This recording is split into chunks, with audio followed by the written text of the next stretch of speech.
Assalamualaikum warahmatullahi wabarakatuh.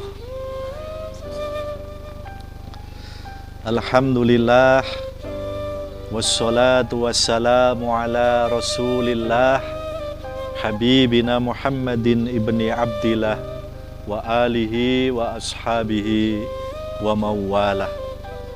Amma ba'd, teman-teman jamaah kajian yang saya hormati rahimakumullah, kita jumpa lagi di kajian kali ini, yang di kesempatan yang mulia ini saya akan ngajak kalian untuk mentadaburi firman Allah di dalam suratil Baqarah ayat 164 dan 165. Di dalam ayat ini Allah Subhanahu wa ta'ala berfirman tentang ciptaan-ciptaannya. Sebab Allah itu ada, tapi keberadaan Allah tidak terindra, tidak bisa kita lihat, tidak bisa kita dengar, tidak bisa kita cium baunya, dan dengan indera yang lain pun kita tidak mampu mendeteksi keberadaan Allah. Namun demikian, wujud dan bukti keberadaan Allah yaitu dengan adanya apa yang Dia ciptakan. Sebab rasio logika itu mengatakan adanya alam semesta menunjukkan adanya penciptanya. Sampai saat ini belum ada satupun yang mengaku telah menciptakan alam semesta kecuali Allah Subhanahu wa ta'ala. Maka kita yakin bahkan di dalam diri kita itu ada potensi, ada kecenderungan untuk mengakui bahwa Tuhan itu ada. Mailul insan ya'taqidu biwujudil quwwah ghairal insaniyah. Kecenderungan manusia yang normal itu mengakui bahwa di luar kekuatan manusia itu ada kekuatan di luar kekuatan kemanusiaan. Yang dimaksud itu adalah kekuatan dari Tuhan. Nah, termasuk tanda bahwa Allah itu ada, sekaligus tanda bahwa Allah itu punya sifat-sifat yang serba maha, yang konotasinya tentu maha yang positif. Ini adalah firman Allah di dalam ayat 164 surah Al-Baqarah. Inna fi khalqis samawati wal ard wa ikhtilafil laili wan nahar wal fulkil lati tajri fil bahri bima yanfa'un nas wa ma anjalallahu minas sama'i mimma wa ahya bihil arda ba'da mautiha wa batha fiha min kulli dabbah wa tasrifir riyah was sahab wal al-musakhkhari bainas sama' wal ard la ayatil liqaumi yaqilun. Sesungguhnya di dalam penciptaan langit dan bumi, kata Allah, dan silih bergantinya malam dan siang, serta bahtera perahu yang berlayar di atas laut dengan membawa apa-apa yang ada manfaatnya bagi manusia, dan apa yang Allah turunkan dari langit yaitu air. Kemudian dengan air itu Allah hidupkan bumi, tumbuh-tumbuhan. Setelah bumi itu mati kering, ila akhiri ayat itu disampaikan la ayati liqaumi yaqilun. Itu adalah bukti, tanda-tanda wujud Allah, bukti adanya sifat-sifat Allah yang maha bagi orang-orang yang mau menggunakan potensi akalnya. Berarti kalau dipahami secara terbalik, orang yang tidak mengakui mempertanyakan apakah Allah itu ada atau tidak, maka dia berarti tidak menggunakan potensi akalnya dengan baik, atau bahkan akalnya tidak dipakai sama sekali. Misalnya di sini, inna fi khalqis samawat, sesungguhnya di dalam penciptaan langit, langit yang berwarna biru, itu sebetulnya hanyalah batas pandang mata kita. Tapi di luar itu ada ruang yang maha luas, yang tidak terbatas. Bumi yang besar ini sebetulnya melayang-layang di langit, yang tidak hanya bumi mengitari matahari bersama 8 planet yang lain. Di luar itu ada seperti tata surya, matahari yang dikelilingi planet-planet.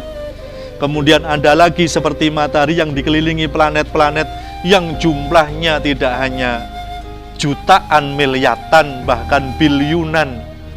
Sampai rangkaian itu disebut dengan galaksi. Kita hidup di galaksi Bima Sakti, galaksi Milky Way. Ternyata galaksi-galaksi ini ngumpul sebanyak 200 bilion yang disebut dengan klaster. Klaster-klaster berkumpul sebanyak 200 bilion yang disebut dengan super klaster.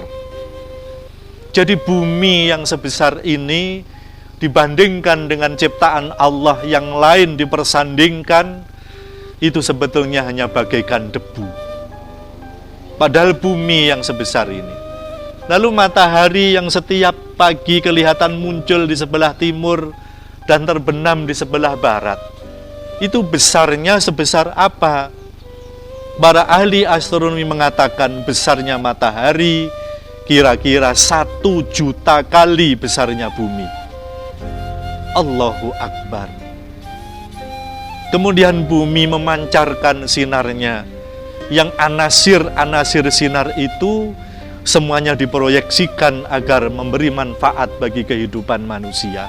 Kita tidak ciptakan itu, kita terima beres. Bumi bersinar menyinari dedaunan.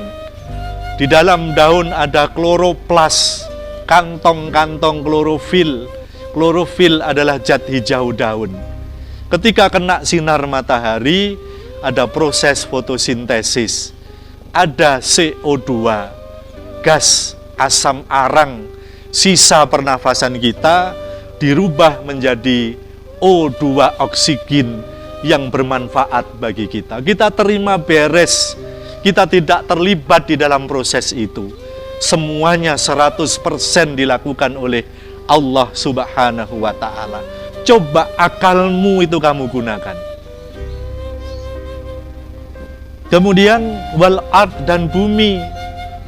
Bumi yang sebesar ini, bumi yang andai kita kelilingi saja, naik pesawat saja melelahkan. Padahal kecepatannya rata-rata lebih dari 1000 km per jam. Yang sebesar ini diciptakan oleh Allah. Allah Maha Agung, Allah Maha Kaya. Kita kecil, tidak pantas kemudian kita menyombongkan diri, jumawa di hadapan Allah Subhanahu wa Ta'ala. Kita tidak ada apa-apanya. Nah, kemudian setelah Allah berfirman, Dia sampaikan di dalam penciptaan langit, di dalam penciptaan bumi, pergeseran malam dan siang. Sebetulnya kalau sekarang pagi, sebentar lagi siang, kemudian nanti sore, malam, gelap. Ini kan sebetulnya, ini kan perputaran bumi pada porosnya. Betul? Kita kadang-kadang membelakangi matahari, kadang-kadang kita berhadapan dengan matahari. Ketika posisi kita ini tidak berhadapan dengan matahari, maka gelap. Ternyata bumi ini diputar oleh Allah. Kita ternyata diputar di punggung bumi dengan kecepatan lebih dari 1300 km per jam. Lalu dengan tenaga apa Dengan energi apa Allah putar itu? Allahu Akbar. Kita cuman mengakui bahwa Allah itu Maha Agung. Kemudian dia juga sampaikan wal fulki allati tajri fil bahri bima yang faunas. Perahu, kalau kita lihat puluhan bahkan ratusan perahu di pelabuhan-pelabuhan dengan apa yang bermanfaat bagi manusia, dia bawa barang-barang dari pulau yang lain. Lalu kenapa dia bisa berlayar di atas air padahal beratnya sampai ribuan ton? Itu karena kuasa Allah. Allah tundukkan air laut punya sifat semacam itu, Allah tundukkan besi punya sifat semacam itu, sehingga jikalau ada di atas air laut dia bisa terapung. Sifat ini yang Allah berikan sehingga bermanfaat bagi manusia. Kita terima beres itu. Kemudian batas rifiriyah wasahab al-musakhari baina sama'i wal ard la ayati liqaumi yaqilun. Berhembusnya angin, kemudian angin itu membawa awan. Kan kita tahu air laut kena sinar matahari, kemudian menguap dengan ketinggian tertentu, uap menjadi air. Ini kalau langsung jatuh akan merusak keadaan bumi.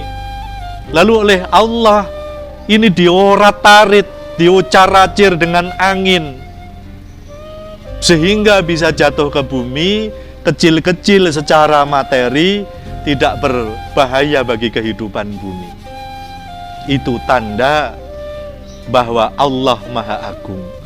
Tapi ayat berikutnya Allah kemudian menyatakan wa minan nas, ada sebagian dari manusia mayyatakhidhu min dunillahi andada, yang menjadikan selain Allah sebagai tandingan-tandingan.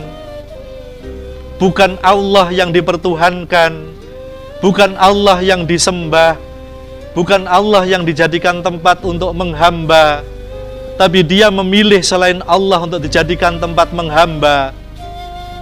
Allah yang mengatur alam semesta sehingga semuanya bermanfaat bagi mereka, tapi mereka justru tidak malu sujud kepada berhala-berhala.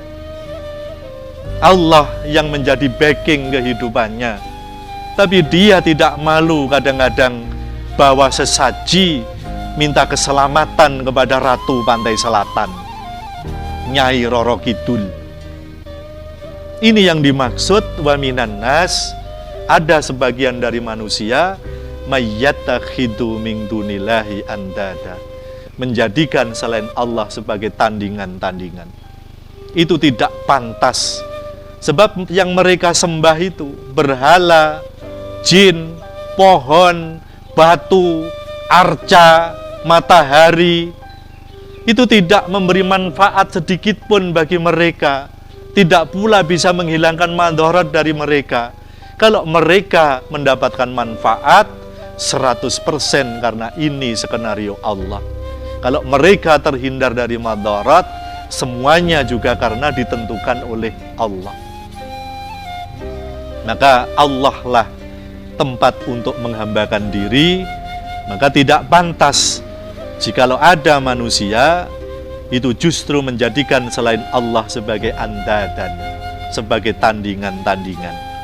Yuhibbunahum kahubbillahi, mereka mencintai tandingan itu seperti halnya mencintai Allah.